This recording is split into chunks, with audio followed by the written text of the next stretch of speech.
Last important పాయింట్కి వెళ్తున్నాం. ఏంటి అంటే హోప్, ఆశ. ఎంతమందికి ఉంది ఆశ? ఆశ ఎంతమందికి ఉంది?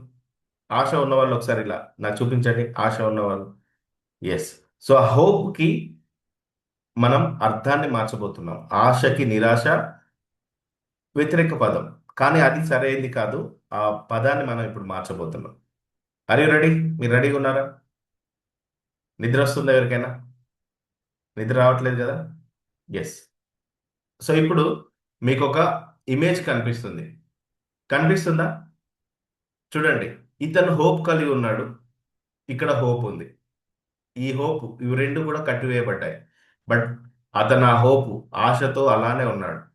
ఈ ఆశ అనేది నిరీక్షణ, ఆశ, హోపు, ఇవన్నీ కూడా మసీదులలో, చర్చిలలో, గుళ్ళల్లో, రాజకీయ నాయకుల దగ్గర అక్కడక్కడ వింటూ ఉంటాం మనం. రాజకీయ నాయకులు కూడా హోప్ ఇస్తారు మనకి, మీకు అది చేస్తాను, ఇది చేస్తాను అని. కానీ అది ఎన్నటికీ జరిగేది లేదు.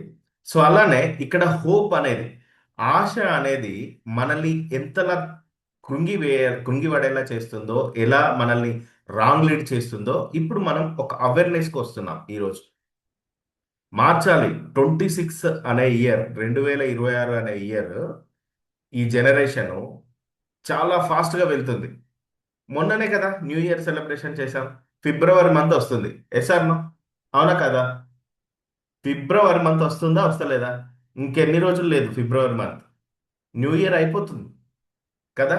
సో ఇప్పుడు ఇంకా మనం హోప్ కలిగి, ఆశ కలిగి, ఏదో ఒక రోజు మంచి జరుగుతుంది, దేవుడు ఉన్నాడు, దేవుడు చూస్తాడులే, ఇంకా అలానే ఉంటే ఇక్కడ ఉన్న ఇమేజ్ ఉంది చూసారా, అలానే ఉండిపోతుంది వ్యవస్థ. అలానే ఉండిపోతుంది. సో కాబట్టి మై డియర్ ఫ్రెండ్స్, రాసుకోండి. సో జీవితంలో ముఖ్యంగా మీకు డబ్బు కావాలి అనుకుంటే, డబ్బు కావాలి అనుకున్న వాళ్ళు మాత్రమే ఈ 10 మినిట్స్ ఈ సబ్జెక్ట్ వినండి. మీకు డబ్బు కావాలి అనుకుంటే హోప్ అనేది పని చేయదు. మనీ కావాలి అనుకుంటే హోప్ అనేది పని చేయదు. పని చేసేది ఏంటి అంటే యాక్షన్ పని చేస్తుంది. హోప్ అనేది పని చేయదు.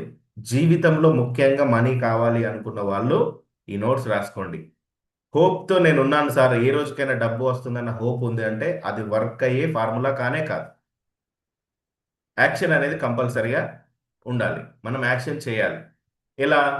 చూడండి. చాలామంది చెప్పే మాట, చాలామంది ఏమంటారంటే డబ్బు ఎక్కువగా వస్తే బాగుండు సార్, డబ్బు మనకు వచ్చింది అంటే ఇక మామూలుగా ఉండదు సార్, బిజినెస్ బాగా నడిస్తే బాగుండు, ఏదో ఒక రోజు లైఫ్ సెట్ అవుతుంది, భవిష్యత్తులో పరిస్థితులు ఖచ్చితంగా మారుతాయి సార్, ఫ్యూచర్ బాగుంటుంది. ఇలా మాట్లాడే వాళ్ళకి ఒకే ఒక్క ప్రశ్న నాది: మీ ఆశ వల్ల ఇప్పటికీ మీకు ఎంత డబ్బు వచ్చింది? మీ హోప్ వల్ల మీరు ఎంత సంపాదించారు? చాట్ బాక్స్లో పట్టండి నాకు.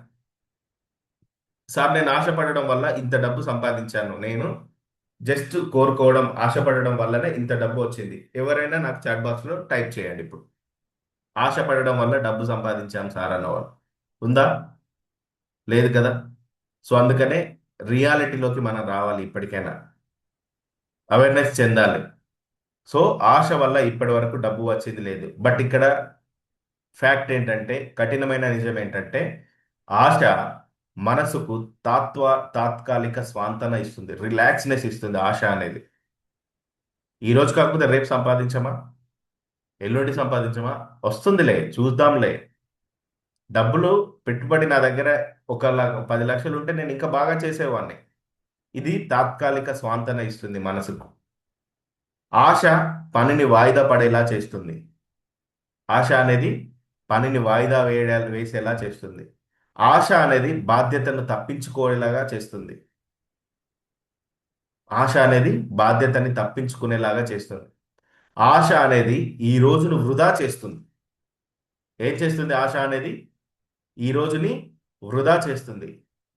డబ్బు మాత్రం ఆశ వల్ల రాదు, యాక్షన్స్ వల్ల వస్తుంది. మీరు ఆశను కలిగి ఉంటారా? డబ్బుని కావాలి అనుకుంటే ఆశను వదిలేసి యాక్ట్ను ముందు పెట్టండి. ఓకేనా?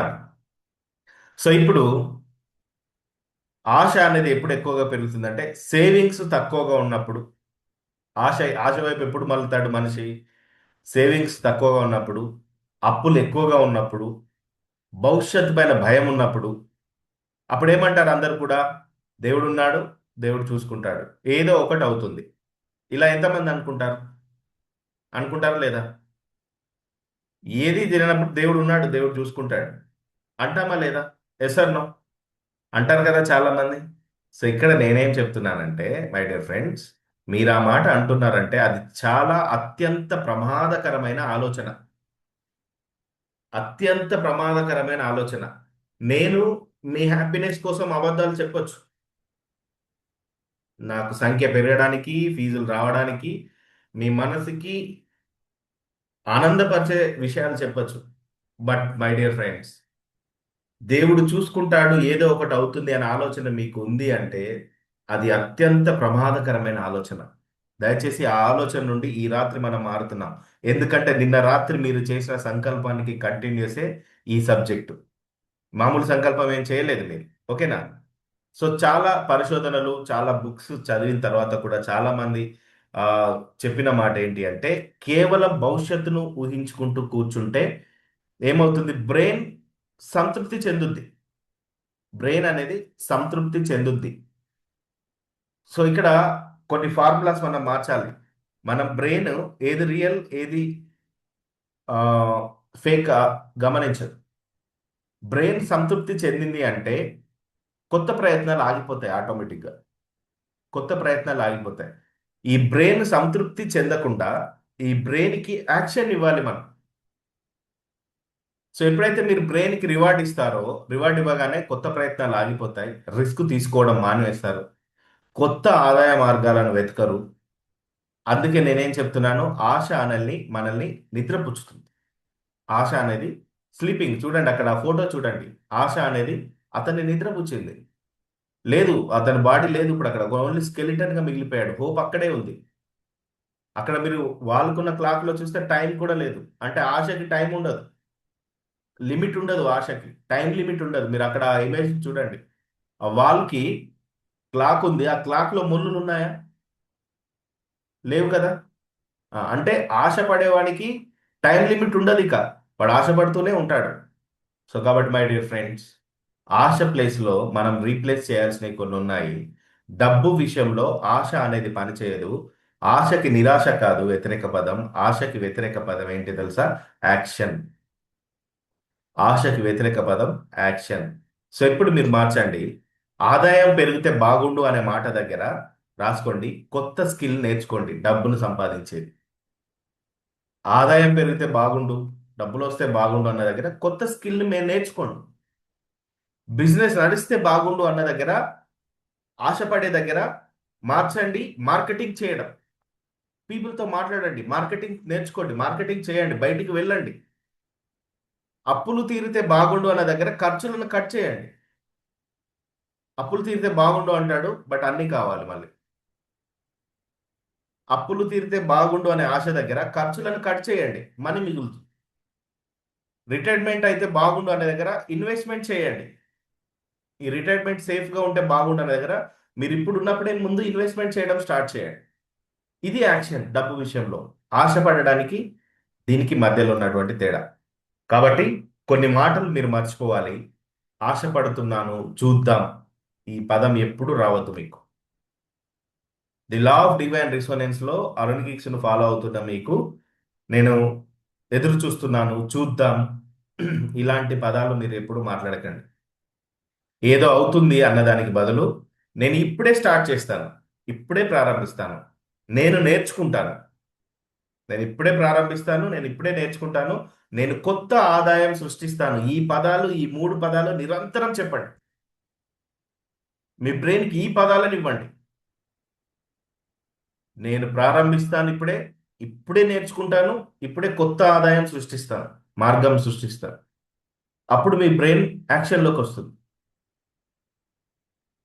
మీ బ్రెయిన్ యాక్షన్ని సృష్టిస్తుంది. కాబట్టి మీరు చేయాల్సింది కొత్త ఆదాయ మార్గాన్ని వెంటనే ప్రారంభించండి. మీకున్న ఆదాయ మార్గంతో పాటు ఒక న్యూ ఇన్కమ్ వేని సృష్టించండి. మీ స్కిల్స్ని అప్గ్రేడ్ చేయండి. మీకున్న స్కిల్స్ని అప్గ్రేడ్ చేయండి. అనవసరపు ఖర్చులను తగ్గించండి. ఎందుకు రాత్రి పడుకునే ముందు ఇవి నేను చెప్తున్నానంటే నైట్ అంతా మీ సబ్ కాన్షియస్ మైండ్లో రన్ అవుతూ ఉంటాయి. చిన్న పెట్టుబడులను మొదలు పెట్టండి. చిన్న చిన్న ఇన్వెస్ట్మెంట్ మీరు మొదలు పెట్టండి. ఇప్పుడు అంతా కూడా ఆన్లైన్ ద్వారా సంపాదించడం మొదలు పెడుతున్నారు. ఆన్లైన్ ద్వారా సంపాదన నేర్చుకోండి ఫస్ట్. నేర్చుకోకుండా గుడ్డిగా వెళ్ళి ఇన్వెస్ట్ చేయకండి. First learning. లెర్నింగ్లోనే ఎర్నింగ్ ఉంది అందరు చెప్తారు. ఏమి తెలుసుకోకుండానే డబ్బులు పెట్టేస్తారు. ఆన్లైన్లో పోతారు. అలా కాదు, ఫస్ట్ నేర్చుకోండి. ఇవి చేస్తే డబ్బు వస్తుంది. ఆశ పడితే కాదు. ఇవి చేస్తేనే డబ్బు వస్తుంది. కాబట్టి ఆశకు నిజమైన వ్యతిరేక పదం నిరాశ కాదు, యాక్షన్. ఆశకు వ్యతిరేక పదం ఏంటి? యాక్షన్. మార్చామా లేదా మనం? సో డబ్బు ఆశను ఏమాత్రం గౌరవించదండి. డబ్బు దేన్ని గౌరవిస్తుంది? మీరు చేసే యాక్షన్నే గౌరవిస్తుంది. డబ్బు ఏమాత్రం కూడా ఆశను గౌరవించదు. So my dear friends, this is the last slide. ఈరోజు నేను మిమ్మల్ని అడుగుతున్న ప్రశ్న, మీరు ప్రతిరోజు అడగాల్సిన ప్రశ్న, మీకు మీరు వేసుకోవాల్సిన ప్రశ్న. ఈరోజు నేను డబ్బు కోసం నిజంగా ఏం చేశాను? నా క్వశ్చన్. ఈరోజు డబ్బు కోసం మీరేం చేశారు? టైప్ చేయండి చాట్ బాక్స్లో. ఈరోజు డబ్బు కోసం మీరు ఏం చేశారు? ప్రతిరోజు మీరు నిద్రపోయే ముందు ఈ ప్రశ్న రాసి కింద జవాబు రాయాలి. నిన్న ఎలాగైతే 4 ప్రశ్నలు మనం రాసి కింద ఆన్సర్ రాసామో, ఈరోజు డబ్బు సంపాదించడం కోసం నేనేం చేశాను? ఈ యొక్క జవాబుదారితనం లేకపోతే జీవితంలో మీరు అనుకున్న టార్గెట్ని రీచ్ అవ్వడం ఆశగానే ఉంటుంది. ఇప్పుడు చెప్పండి, ఆశ ఆశగా ఉండాలా, యాక్షన్గా మారాలా? యాక్షన్గా మారాలి. యాక్షన్గా మారాలంటే మనం మార్చాలి. ఈ మార్చడం వెనుక, మార్చడానికి ముందు భగవద్గీత శ్రీకృష్ణ యోగ నిద్రకి సంబంధించి కొన్ని విషయాలు నేర్చుకున్నామా లేదా? అస్సలైన సబ్జెక్ట్ మనం నేర్చుకుంటున్నాం. ఎస్.